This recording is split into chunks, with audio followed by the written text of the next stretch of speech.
So hello guys, start करते हैं यार नेक्स्ट क्वेश्चन के साथ, which is generate all parenthesis two. And start कर देते हैं। सो अपने को एक इंटीजर एरे गिवन है, given integer a pair of parenthesis, write a function to generate a combination of well formed parenthesis of two star A. थोड़ा सा और टेस्ट केसेस से समझते हैं क्या कहना चाह रहा है। ए की वैल्यू 1 से 10 के बीच में हो सकती है। एंड ओके, सो अगर 3 है तो अपने को सारे पेयर ऑफ पैरेंथेसिस बनाने हैं जो कि एक वैलिड वेल फॉर्म्ड पैरेंथेसिस हो, या फिर हम इसको कहते हैं कि एक वैलिड पैरेंथेसिस हो जिसकी ओपनिंग और क्लोजिंग इक्वल हो एंड दे आर वैलिड। ठीक है, तो हमें ये सारे रिटर्न कराने हैं। एंड इसमें एक और चीज़ लिखी है कि हमको ये सॉर्टेड ऑर्डर में रिटर्न कराने हैं। ठीक है, तो मतलब पहले ओपनिंग वाले आएंगे, देन क्लोजिंग, देन उस ऑर्डर में बेसिकली हमें प्रिंट कराने हैं इसको। हाँ, यहाँ पर हमारे पास एक बड़ा पैरेंथेसिस है, उसके अंदर मल्टीपल है, देन हमने फर्स्ट को क्लब कर दिया एंड देन बीच में एक पैरेंथेसिस को रखा है एंड देन एक बाहर, देन स्टार्टिंग में एक सिंगल रखा है एंड देन बाहर 2 को क्लब कर दिया एंड लास्ट वाले में हमने तीनों को अलग अलग रख दिया। तो समहाउ इसने इस तरीके से इसको सॉर्टेड ऑर्डर में बोल दिया। So we will somehow figure out कि हमें क्या करना होगा। बट अल्टीमेटली हमें एक अगर वैल्यू गिवन है तो हमें उसके करस्पॉन्डिंग एक ओपनिंग होना चाहिए और एक क्लोजिंग होना चाहिए। आई होप दिस इज़ ठीक है। तो थोड़ा इसकी अप्रोच देखते हैं और देखते हैं बेसिकली क्या हमको करना है। तो 3 के केस में मेरे को पता है कि मेरे पास 6 टोटल कैरेक्टर्स होंगे, 3 ओपनिंग वाले, 3 क्लोजिंग वाले। ठीक है, सो मैं इनिशियली ये मान के चलता हूँ कि स्टार्टिंग में मेरे पास ओपनिंग भी 0 होंगे, क्लोजिंग भी 0 होंगे। ठीक है, और मैं एक एक को हर बार कंसिडर करने की कोशिश करता हूँ। ठीक है, लेट से मैंने पहले अपनी स्ट्रिंग में डाल दिया ओपनिंग वाला, ओके सही है, और इसका काउंट बढ़ा दिया। ठीक है, कि ओपनिंग 1 हो गया। जैसे ये ओपनिंग और क्लोजिंग अकाउंट मेरा ये एन बोल रखा था उसने, ट्वाइस ऑफ एन के बराबर हो जाएगा तो मेरे को रुक जाना है, तो वो मेरे को वहाँ पर रुकना है। ये बात मेरे को समझ में आ रही है। ठीक है, अच्छा, सो ओपनिंग बढ़ गया, एक और ओपनिंग बढ़ाया, एक और ओपनिंग बढ़ाया, अब इसके बाद मुझे क्लोजिंग बढ़ाने होंगे। ठीक है, क्लोजिंग बढ़ाया, क्लोजिंग बढ़ाया, क्लोजिंग बढ़ाया। ठीक है, तो मेरे को समहाउ कुछ ऐसा करना है। और जब नेक्स्ट टाइम मैं आऊँगा, मेरे को एक बात तो ऐसा समझ में आ रही है कि मेरे को ना इसको कुछ रिकर्सिवली हैंडल करना होगा। क्यों क्यों ऐसा बोला मैंने? क्योंकि यार देखो, मैंने लेट से ये बना लिया, ये बनाने के बाद मुझे समहाउ इसी स्ट्रिंग को वापस से आके बैक ट्रैक करना होगा, इसके एक एक कैरेक्टर को रिमूव करना होगा एंड फिर एक नया कॉम्बिनेशन बनाना होगा। तो लेट से कि मैंने ये सारे एक एक करके रिमूव करने की कोशिश की। ठीक है, यहाँ पे आया, मैंने इसको, मैंने स्टार्टिंग में इसको रिमूव किया, बट अभी मेरे पास स्टिल क्लोजिंग एक ही बचा है, तो क्लोजिंग वो कुछ बनेगा नहीं। ठीक है, एंड यहाँ पर आते हैं, हमने रिमूव किया, हमने रिमूव किया एंड हमने एक और रिमूव किया। अब हमारे पास ये बच गया है। अब हमारे पास क्लोजिंग के कितने बचे होंगे? 3, और ओपनिंग के कितने बचे होंगे? 1। या मैं ऐसा बोल दूँ कि ओपनिंग मेरे पास 2 यूटिलाइज हो चुके हैं, क्लोजिंग मेरे पास 0 यूटिलाइज्ड है। ठीक है, any way I can say. ठीक है, तो हम एक ऐसा भी कर सकते हैं कि ओपनिंग क्लोजिंग को स्टार्टिंग में 3 3 सेट कर दें और ओपनिंग एंड क्लोजिंग की वैल्यू जब 0 हो जाए दोनों की, तो भी हम दोनों तरीके से कर सकते हैं। ठीक है, तो वो हम उसको बेस केस बोल देंगे। ठीक है, अभी मैं थोड़ी सी डॉट्स अलग अलग रख रहा हूँ, बाद में डॉट सारी एक साथ कनेक्ट करके हम एक लॉजिक बना लेंगे फाइनली। बट अगर आपको ये थोड़ा सा अलग अलग चंक्स में दिख रहा है तो डोंट वरी। ठीक है, तो अब स्टार्टिंग फिर मैं क्लोजिंग को डाल दूंगा, फिर ओपनिंग, क्लोजिंग, समहाउ कुछ ऐसा करना है। ब्रॉडर तरीके से मेरे को एक बात तो समझ में आ गई कि मेरे को हर बारी एक ओपनिंग के लिए कॉल करनी है, एक क्लोजिंग के लिए कॉल करनी है। ठीक है, कि मतलब मेरे को एक बारी ओपन अपेंड करना है अपने स्ट्रिंग में, एक बार क्लोजिंग अपेंड करना है। So what it will look like exactly, let's say मैंने स्टार्टिंग में ओपनिंग को 0 रखा, क्लोजिंग को 0 रखा, एंड अब मैं थोड़ा सा रिकर्सिवली इसकी बात करूँगा। ठीक है, एंड स्टार्टिंग में स्ट्रिंग एम्प्टी रखी। लेट्स से मैंने स्टार्टिंग में ओपनिंग बढ़ा दिया। ठीक है, ओपनिंग कर दिया 1, क्लोजिंग 0, ओपनिंग में डाल दिया, फिर से मैंने एक और ओपनिंग डाल दी, 2 0 opening, 3 0 opening, and then late से मैंने फिर से ओपनिंग डाल दी, 4 0 ओपनिंग। मैं सिर्फ 2 2 की बात करता हूँ। ठीक है, कि मेरे को N2 गिवन है, नहीं तो बहुत बड़ा ट्री हो जाएगा। 4 0 एंड यहाँ पे 2 ओपनिंग, यहाँ पे 3 ओपनिंग, एंड देन यहाँ पर 4 ओपनिंग। अब यहाँ पर यार एक बात तो हो गई है, ओपनिंग प्लस क्लोजिंग मेरे पास n के बराबर हो गया, 4 + 0 मेरे पास n के बराबर हो गया। क्या मैं इसको अपने आंसर में डाल सकता हूँ? नहीं यार, गलत हो जाएगा। क्यों गलत हो जाएगा? ओपनिंग ओपनिंग है, क्लोजिंग तो है ही नहीं, तो ये वैलिड पैरेंथेसिस तो नहीं है, वैलिड पैरेंथेसिस कॉम्बिनेशन तो नहीं है। तो मुझे क्या करना होगा, मुझे एक और चीज़ चेक करनी होगी apart from opening plus closing equal to N, opening भी क्लोजिंग के बराबर होना चाहिए, तभी हम उसको बोलेंगे कि यार वो एक वैलिड पेयर है ना। तो हम यहाँ से वापस आ जाएंगे, वापस आ गए। अब यहाँ पे लेट से हम जाते हैं तो 3 1, क्योंकि यहाँ से हम दो कॉल करेंगे, एक ओपनिंग डालने की, एक क्लोजिंग डालने की, ठीक है। 3 यहाँ पे भी हमारे पास ओपनिंग और क्लोजिंग बराबर नहीं है, तो हम इसको भी इनवैलिड करके वापस आ जाएंगे। यहाँ से वापस आए, यहाँ से वापस आते हैं। अब यहाँ पर हम क्या करेंगे, एक क्लोजिंग डालेंगे। ओपनिंग के लिए हमने कॉल लगा दी थी, अब यहाँ पे हम क्लोजिंग के लिए कॉल लगाएंगे, ठीक है। थोड़ा सा ध्यान से देखना, ओपनिंग के लिए लगाई थी।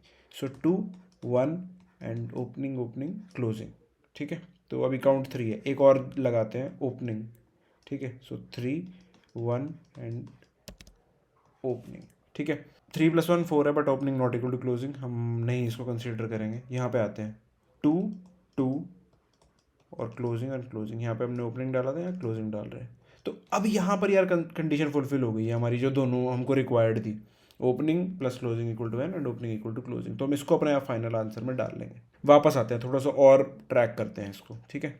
लेट से मैंने स्टार्टिंग में ही क्लोजिंग डाल दिया, मैंने स्टार्टिंग में ही क्लोजिंग डाल दिया, तो यहाँ पे क्या बनेगा, 1 1 एंड ओपनिंग क्लोजिंग। फिर यहाँ पे आते हैं, ओपनिंग डालते हैं, सॉरी ओपनिंग डाल रहे हैं यहाँ पे। सो 2 1 एंड ओपनिंग क्लोजिंग ओपनिंग। फिर यहाँ पर एक और, यहाँ पर एक और बार ओपनिंग डाल रहा हूँ मैं पहले। सो 3 1 opening closing opening opening not valid. यहाँ पे चेंज करता हूँ, यहाँ पे चेंज करता हूँ और क्लोजिंग डालता हूँ। सो 2 2 ओपनिंग क्लोजिंग, ठीक है। आई होप क्लियर हो रहा होगा ये, ठीक है। हम क्लोजिंग की बात कर रहे हैं। सो 1 2 एंड ओपनिंग क्लोजिंग, ठीक है। ओपनिंग डालते हैं 2 2 ओपनिंग क्लोजिंग एंड ओपनिंग। बहुत ध्यान से देखना इसको, एक बहुत बड़ी प्रॉब्लम दिख रही होगी यहाँ पे। ओपनिंग इक्वल टू क्लोजिंग है, yes. Opening plus closing equal to 2n है, यस। बट क्या है कि वैलिड पेयर है? Not at all a valid pair. तो एक और दिक्कत हमने कर दी क्या, अगर आप यहाँ पे देखो, हमारे पास यहाँ पे ओपनिंग इक्वल टू क्लोजिंग था, ठीक है। तो अब यहाँ पे क्या डलना चाहिए था हमारे पास? क्या क्लोजिंग डल सकता था? क्या क्लोजिंग की ये वैलिड जगह थी? नहीं। तो हमें कब डालना चाहिए? जब एटलीस्ट मेरे पास जो ओपनिंग वाले हों वो थोड़े से बड़े हों क्लोजिंग से, तो ही मैं डालूँ, ठीक है। अगर ओपनिंग लेस देन क्लोजिंग हो या फिर opening greater than equal to closing हो, तो मुझे नहीं डालना चाहिए क्लोजिंग, क्योंकि फिर वो एक इनवैलिड पेयर बना देगा। आपने क्लोज कैसे कर दिया अगर आपने पहले ओपन ही नहीं किया था कोई ब्रैकेट? तो ये जो क्लोजिंग वाला ब्रैकेट है वो कब कब डालेंगे? When open is greater than close, ठीक है। अब इसका डायरेक्ट कोड देखते हैं, काफ़ी बातें हो गई है ना, and let's directly code it out. And code इसका स्ट्रेट फॉरवर्ड सा होगा, कुछ कुछ छोटे छोटे बेस केसेस और टेस्ट केसेस हम देखेंगे जो हमको थोड़ा सा और क्लियर करेंगे क्वेश्चन को, ठीक है। मैं फंक्शन बोल दे रहा हूँ, आप कुछ भी बोल सकते हो, एक अच्छा सा नाम, ठीक है। n भेज दे रहा हूँ मैं, ओपनिंग 0 भेज दे रहा हूँ, क्लोजिंग भी 0 भेज दे रहा हूँ। एक स्ट्रिंग बनानी पड़ेगी जिसमें हम स्ट्रिंग एक्चुअली बना रहे होंगे ऑफ ओपनिंग एंड क्लोजिंग्स, ठीक है। एंड रिटर्न कर देंगे आंसर। वॉइड रिटर्न करेगा ये फंक्शन, integer n int open int close string address of str, okay. So हम अपने पहले वो लिख लेते हैं कि हमने स्टार्टिंग में ओपनिंग डाला, एन एज इट इज़ रखा, ओपन को एक बढ़ाया, क्लोज किया एंड स्ट्रिंग को एज इट इज़ भेज दिया। वापस आने के बाद चूँकि हमारा काम खत्म हो गया इसका, तो हम इसको रिमूव कर देंगे, ठीक है। ओपनिंग रिमूव हो गया एंड अब हमें क्लोजिंग डालना है। क्लोजिंग हम कब डालेंगे? जब open is greater than closing, ठीक है। सिर्फ जब ही हम इसको प्रोसेस करेंगे। तो str plus equal to closing and we call the function for n open close plus 1 and str and similarly we pop back, ठीक है। अब हमें पुश कब कराना है? पुश हमें एक केस में कराना है when open plus close equal to N, या फिर मैं ऐसा बोल दूँ एस टी आर की लेंथ मेरी 2n के बराबर है, ठीक है। तो which is one in a same thing, right, क्योंकि हमने हर बारी जब भी एक वैल्यू डाली है तो एक ओपन को बढ़ाया या क्लोजिंग को बढ़ाया, तो it will be same as length, ठीक है। बट अगेन अगर ओपन इक्वल टू क्लोजिंग है तो ही हम आंसर में पुश बैक करा देंगे एस टी आर को, अदरवाइज हमें रिटर्न तो करना ही है अगर ओपन क्लोज के बराबर नहीं है बट लेंथ क्रॉस हो चुकी है। लेट्स से सारे के सारे ओपनिंग आ गए हैं, सॉरी इसमें सारे के सारे ओपनिंग आ गए हैं, ठीक है, तो हमें वहाँ पे काम नहीं करना है, ठीक है। 4 ओपनिंग आ गए, नहीं, रिटर्न कर देंगे, ठीक है। तो एक बार इसको ज़रा चला के देखते हैं क्या सीन है इसका। सही आ रहा है, सही आ रहा है, सबमिट करके देखते हैं। Great, cool enough, cool enough. I hope ये सबसे पहले तो ये क्लियर हुआ होगा। और इसके अंदर अभी एक दो चीज़ें और हैं यार, लोग इन चीज़ों को मिस कर देते हैं, फिर वो कभी कभी बाकी क्वेश्चन में फंस जाते हैं। इस क्वेश्चन में तो ठीक है, इजी हो गया अपना।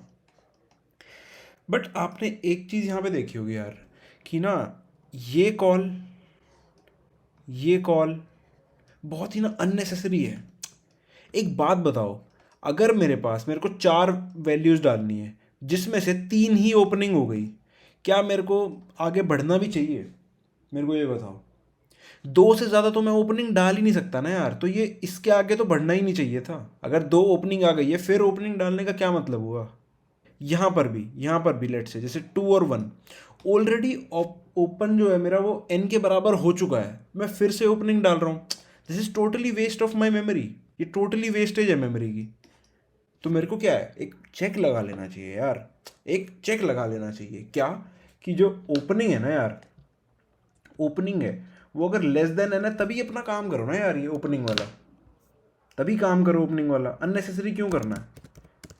ओपनिंग अगर लेस देन एन है तो ही इसके अंदर वैल्यू को पुश कराओ, otherwise there is no requirement, तुम अननेसेसरी मेमोरी वेस्ट कर रहे हो, ठीक है। तो वन इंपॉर्टेंट थिंग।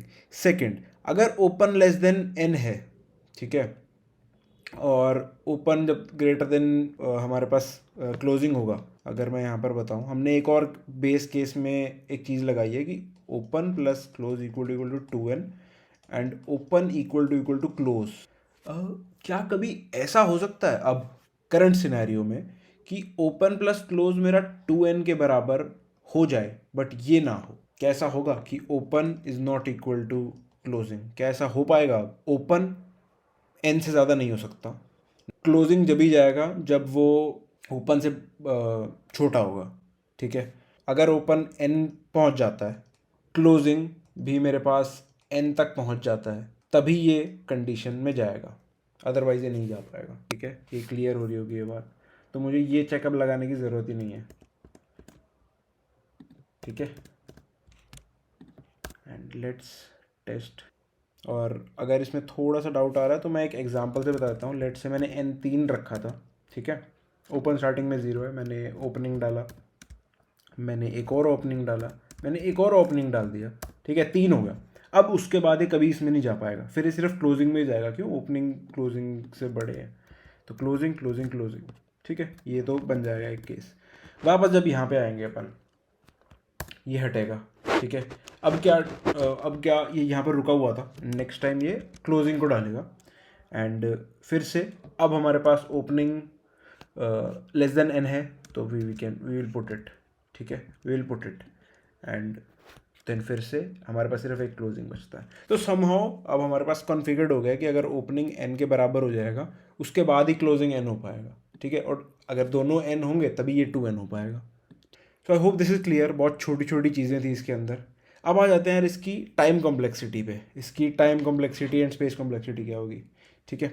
तो स्पेस कॉम्प्लेक्सिटी, चूँकि हमने एक एडिशनल स्ट्रिंग यूज़ की है तो ऑर्डर ऑफ एन कह सकते हैं, क्योंकि ये हमको रिटर्न करना था तो हम इसकी कॉम्प्लेक्सिटी काउंट नहीं करेंगे। टाइम की बात करें तो हम एक पॉइंट पे 2 कॉल्स कर रहे हैं, हर पॉइंट पे हम एक दो दो कॉल्स कर रहे होंगे और एन पे जाके हम रुक जाएंगे, एन पे जाके हम रुक जाएंगे, तो मैं क्लियरली इसको 2 की पावर n कह सकता हूँ, ठीक है। यहाँ पे 2 की पावर 0 कॉल, यहाँ पे 2 की पावर 1, यहाँ पे 2 की power 2, similarly going forward. Hope complexity is clear, space complexity is clear, जो एज केसेस हमने डिस्कस किए वो क्लियर हुए होंगे। मैं बहुत इजीली इसको छोटी छोटी चीज़ों करके ख़त्म कर देता, बट यही चीज़ें ही हमें क्वेश्चंस में आगे काम आती हैं। मे बी ये क्वेश्चन ना पूछा जाए बट इसकी लर्निंग आपके आगे में काम आ जाए। ठीक है, होप दिस वर्क्स। नेक्स्ट में मिलते हैं, सब्सक्राइब करके जाना, इंस्टाग्राम लिंक डिस्क्रिप्शन में है, फॉलो कर सकते हो। Bye bye.